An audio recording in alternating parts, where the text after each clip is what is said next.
Since last January, when we met for that very joyful weekend in Milton Keynes Gallery, the world has changed beyond recognition. What a difference a year make has never resonated harder as we approach the year anniversary of our worlds being transformed in ways we previously could not have imagined. The past year has pushed the entertainment industry to have to completely reimagine our existence. Even with hope on the horizon for life as we know it to return, we still don't know the depth of the long-term impact the pandemic is going to have on our industry. With light at the end of the tunnel and giving myself time to look back over the past year, the thing that is very clear is our industry is creative, resilient, and adaptable. And the silver lining has been seeing the ways which we have continued to create, and more importantly, how we have supported each other as we have navigated the unknown. The Joyous Thing is about opening up a collaborative conversation, exploring opportunity and challenges through performance, talks, workshops, and panel discussions from and with and from the UK experimental music and art scene. Now more than ever, as we feel so disconnected, we need to keep finding ways to create and to stay united. In this second edition of The Joyous Thing, the focus is on how we continue to reach audiences, considering how online platforms, new thought, can help break old barriers during COVID and beyond. The programme also intends to instigate pressing conversations about diversity, inclusion, accessibility, and equality within our scene. Our success in achieving this really relies on open and honest feedback. So please take the time after this event to fill out our evaluation form and have your say. We also have some pretty sick prizes up our sleeve as extra incentive to give your feedback. All events of The Joyous Thing are free to attend. If you are in a position to donate, please do consider. The donations will go directly to support funding this programme and also the continuation of Outlands' work, funding projects that support artists and freelancers during these challenging times. Outlands was formed in 2018 by uniting partners from 8 regions across the UK who worked within music and visual arts, and forming a network with the collective aim of building audiences for experimental music and performance. In our first 2 years, we commissioned and toured 6 new productions with free participation workshops to develop and engage with younger audiences. During this time, a strong, cohesive network was formed, fostering and supporting collaboration, utilising shared learning and creative development in our capacity to build and maintain a successful network. The pandemic hit as we were awaiting the outcome on funding bids to support huge aims of growing the network and some really ambitious touring commissions. Thanks to the support of the Arts Council Emergency Fund, Outlands has been able to sustain ourselves over the past year and use this time to align the organisation with the new world and continue to support the national experimental music scene. It allows us time to rethink and reshape how we work, moving away from the touring model to one that focuses on supporting a wider network of partners and artists. The core of Outlands is to continue developing and producing inspiring and relevant artist-led projects and commissions, whilst creating engaging, progressive and accessible experiences for a range of audiences. Outlands is now an open network for organisations with an interest in experimental music and visual art to be part of. The network is for organisations at all stages of incorporation, as we have found the model of having partners from sole traders to NPO a vital balance in making Outlands relevant. Outlands aims to provide valuable support, resources and opportunities for network members. And having been a member since the beginning, I can't stress how much Fat Out and the artists we work with have benefited from the support and expertise of the Outlands network and the inspiring humans that are a part of it. I personally got a trip to Japan out of being part of the network, so I can't recommend highly enough becoming a member.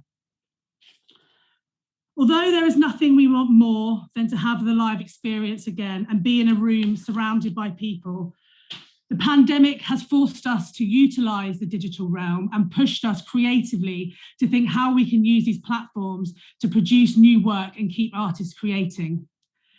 This has opened up the creative sector to a much wider demographic of people and has created a space where more people can view the work in the same way.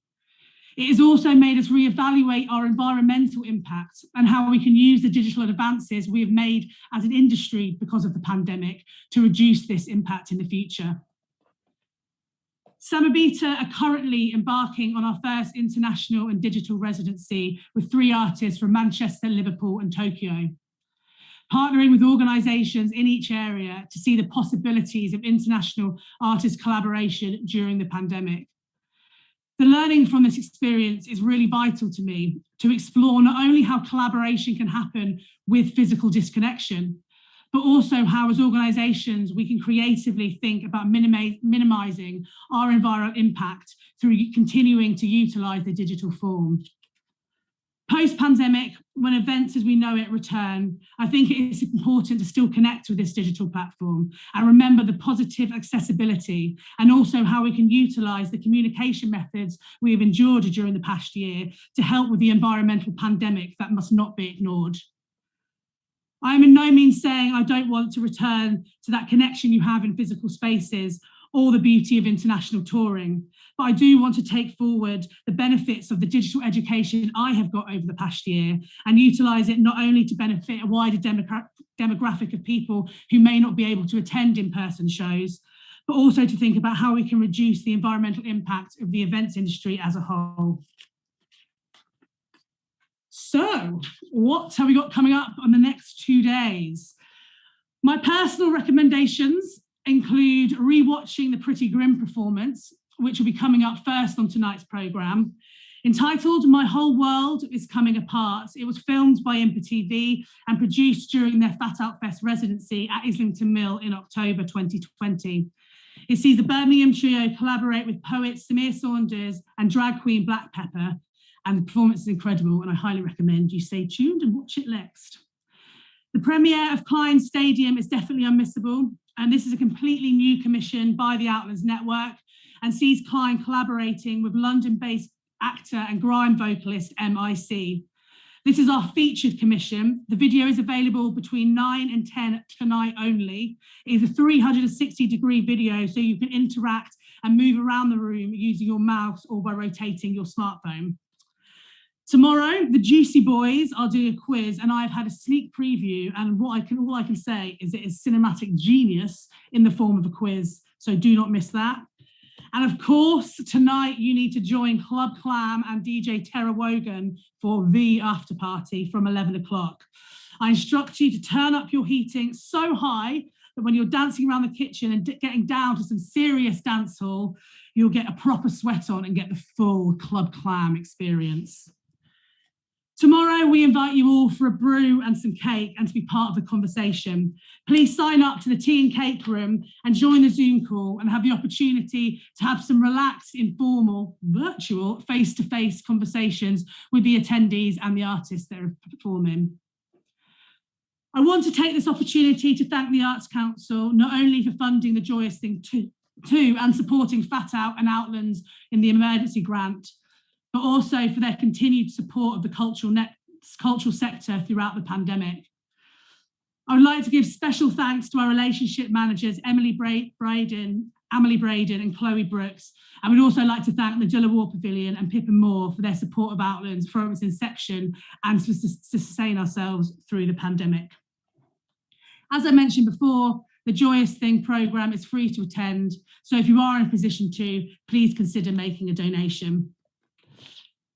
We understand that in these turbulent times, things are not always joyous.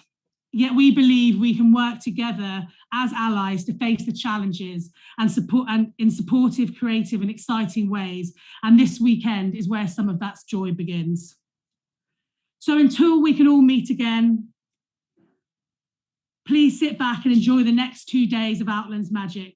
Please engage with us over the weekend via our social media and the chat box so we can feel some of that greatly missed audience energy.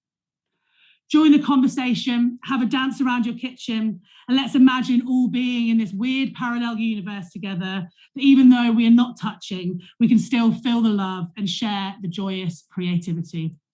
Enjoy.